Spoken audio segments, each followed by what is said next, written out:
Et si Jupiter était descendu de son nuage le temps d'une soirée? Pour la fête de la musique hier, Emmanuel Macron avait transformé la cour de l'Élysée en dance floor géant.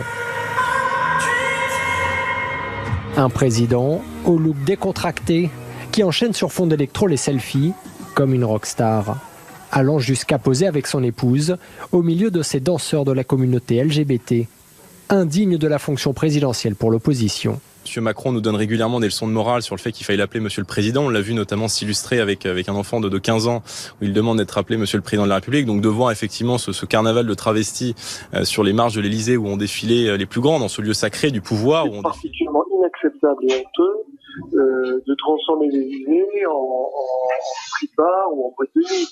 On a vu des individus, hommes et femmes, complètement dénudés en barésie. Une photo visiblement assumée par l'Élysée. Elle a été prise par un conseiller du président et publiée sur son compte Instagram, mais qui risque de pénaliser l'image d'Emmanuel Macron. Cela vient après quelques maladresses de communication, la piscine au fort de Brégançon, la vaisselle de l'Élysée ou encore le pognon de dingue concernant les aides sociales. Ça commence à faire beaucoup. Ce concert, ouvert au public et avec des artistes engagés, était une première à l'Élysée pour la fête de la musique. Un moyen d'innover pour Emmanuel Macron, mais aussi d'envoyer un signal à l'électorat de gauche, à l'heure où les Français jugent qu'il penche de plus en plus à droite. J'ai enquêté pendant 3 ans sur la réalité de la situation personnelle, physique et de sexe surtout de Madame Macron. Et je peux vous dire, il y a un mensonge d'État absolument prodigieux. À savoir que Madame Macron, en réalité, est Monsieur Jean-Michel Trogneux, c'est-à-dire que le frère de Madame Macron s'appelle Jean-Michel Trogneux, mais en réalité, ils ne font qu'une seule et même personne. Il n'y a qu'une seule et même personne, c'est Jean-Michel Trogneux. Et en réalité, elle dit qu'elle est née en 1953. Or, elle est née en réalité en 1945. Et pourquoi ce changement de sexe et de date? Parce que ça cache un délit, une infraction extrêmement importante qui est le détournement de mineurs qu'aurait commis Madame Macron à l'époque à l'égard de Monsieur Macron. C'est-à-dire qu'elle était beaucoup plus âgée et donc ce délit, ce mensonge d'État qui serait couvert par la politique, par tout le monde, est quelque chose qu'elle veut dénoncer. Et elle dit, avec force d'État, donc elle s'est inventé un passé familial qui n'existe pas, elle s'est inventé un mariage avec un homme et 3 enfants. Or, cet homme, j'ai fait une enquête auprès de l'état civil d'Amiens. Cet homme n'existe pas. Il s'appelle André-Louis Ozière. Eh bien, il n'existe pas. Il n'est pas le père des 3 enfants. C'est elle qui est le père des 3 enfants.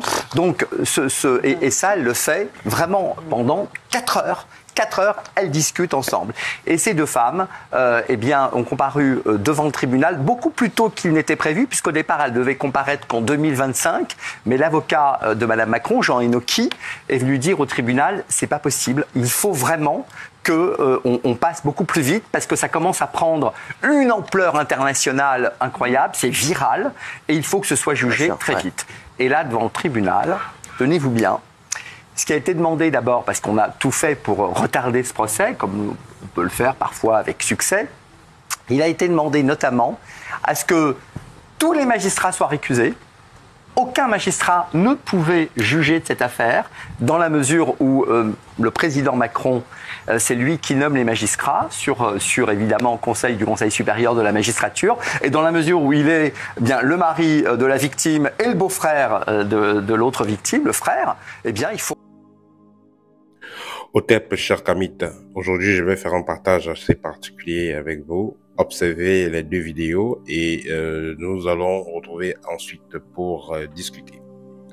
Voilà, vous avez observé déjà une vidéo où le président de la République de France avec son épouse sont entourés d'homosexuels. Et vous voyez, il y a un noir qui a un t-shirt qui a écrit émigré et PD. Et voilà. Donc, vous voyez tout ce qui entoure le chef d'État français et sa femme. Vous comprenez, vous voyez, c'est très rare de le voir heureux. Hein. Vous le voyez ici très, très, très heureux. Vous sentez que vraiment, il est dans son élément. Alors, la vidéo qui suit, vous avez le cas de Candace Owen qui fait une déclaration selon laquelle Brigitte Macron n'est pas la véritable identité. Donc, c'est pas vraiment son sexe. Elle n'est pas vraiment une femme. Elle est en réalité un homme. Donc, c'est une personne de nature transgendre. Voilà. C'est qui déjà va même faire que la France et les États-Unis prennent assez de distance. Parce que vous voyez, récemment, Trump, le président des États-Unis, était en France. Il a passé du temps avec Emmanuel Macron et son épouse. Voilà. Et dans les nouvelles lois qu'il a citées, dans son pays, aux États-Unis, il a dit on ne reconnaît que deux genres, masculin et féminin. Alors, pour revenir à l'histoire, au cas, à la déclaration de Candace Owens, on va dire que Candace Owens est une femme qui est journaliste, qui a fait assez de recherches sur le cas de Brigitte Macron. On va dire qu'elle a pris à peu près 3 ans de recherche et a eu les preuves que Brigitte Macron a pour vrai nom Jean-Michel Trogneux. Et elle a voulu, et quand elle était déjà prête pour faire des publications, elle a reçu une forte proposition, des propositions du forte somme pour pouvoir fermer le dossier, mais elle n'a pas cédé. Alors, nous allons aussi noter que la maman, d'après certains dires, la maman d'Emmanuel Macron a travaillé dans un hôpital où les transgenres, donc les transgenres, les homosexuels et tout ça, venaient prendre les soins. Donc, c'est-à-dire que Emmanuel Macron a grandi dans ce milieu-là. Et il a aussi dit que elle a la dame ou alors Jean-Michel Trogneux, qui a pris le nom de Brigitte Macron, a, avec le temps, décoré le docteur qui lui avait fait cette transformation-là, donc qui avait fait l'opération. Alors, qu'est-ce qu'on va noter? Qu'est-ce qui sera important de noter dans toute cette histoire? Il faudra noter que le fait de gouverner un peuple, c'est un acte sacré. On se lève pas un matin, on gouverne un peuple. Quand vous gouvernez un peuple, vous devez être dans un état d'esprit, dans un état vibratoire qui vous permet d'officier, qui vous permet d'agir dans le bien du peuple.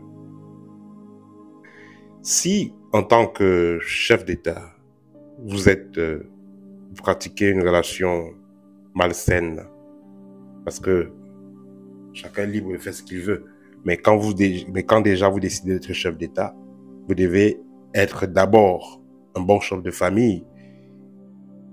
Parce que si vous ne pouvez pas gérer une famille, vous ne pouvez pas gérer un État, vous ne pouvez pas gérer un pays. En respectant les lois de la nature, c'est-à-dire l'homme avec la femme, c'est-à-dire un homme qui est né homme, une femme qui est née femme, quand vous avez les deux sexes qui sont réunis, vous avez ainsi la possibilité de capter l'énergie positive pour transmettre ça au peuple. Parce qu'on ne gouverne pas le peuple uniquement parce qu'on a reçu, on va dire, un titre de chef d'État ou parce qu'on a gagné les élections. Non. C'est pas seulement ça qui vous fait gérer un peuple. Ce qui vous fait gérer un peuple aussi, c'est la connexion que vous avez avec vos ancêtres. Parce que c'est cette connexion-là, cette énergie-là, qui va vous orienter. Ce qui fera que vous soyez inspiré pour prendre des bonnes décisions pour le pays. Mais si déjà vous êtes déconnecté à vous-même, parce que celui qui fait une pratique sexuelle normatique n'est pas connecté à lui-même, il n'y a plus de polarité, il n'y a plus d'équilibre, autant pour moi, parce que vous devez avoir la polarité masculine et féminine pour pouvoir crier. Pas masculin ou féminin, ça ne peut pas crier. Quand vous observez dans la nature, il y a le lion, il y a la lienne. Il y a le coq, il y a la poule. Voilà. le peuple français ne peut pas être gouverné par deux coqs. Ça sera du n'importe quoi. Et c'est ce que vous voyez donc comme résultat. Parce que si on va voir avec la prestation en tant que président de la France, Macron, il est parmi, on pourra dire qu'il est parmi les pires présidents que la France a eu. C'est pour les Français. Alors, tout peuple a besoin d'un dirigeant qui va être utile à l'amélioration des conditions de vie du peuple. Et non d'un dirigeant qui va mettre ce peuple dans la merde. Parce que pour le cas d'espèce, le président de la France n'apporte pas de la lumière à son peuple. Au contraire, puisque lui-même il est déconnecté. Au contraire, il ne fait que mettre son peuple dans la tristesse. Voilà. Donc, vous n'allez pas, si vous observez dans l'histoire, vous n'allez pas trouver un peuple, un royaume qui s'est développé avec des personnes de même sexe. Il y a toujours eu de l'équilibre, c'est-à-dire le yin, le yang, le mâle, la femelle. Vous voyez, parce que nous sommes dans un monde où il y a la dualité. Cette dualité-là qui contribue à l'équilibre. Voilà, donc c'est le petit partage que je voulais faire avec vous. Au TEP et à très bientôt.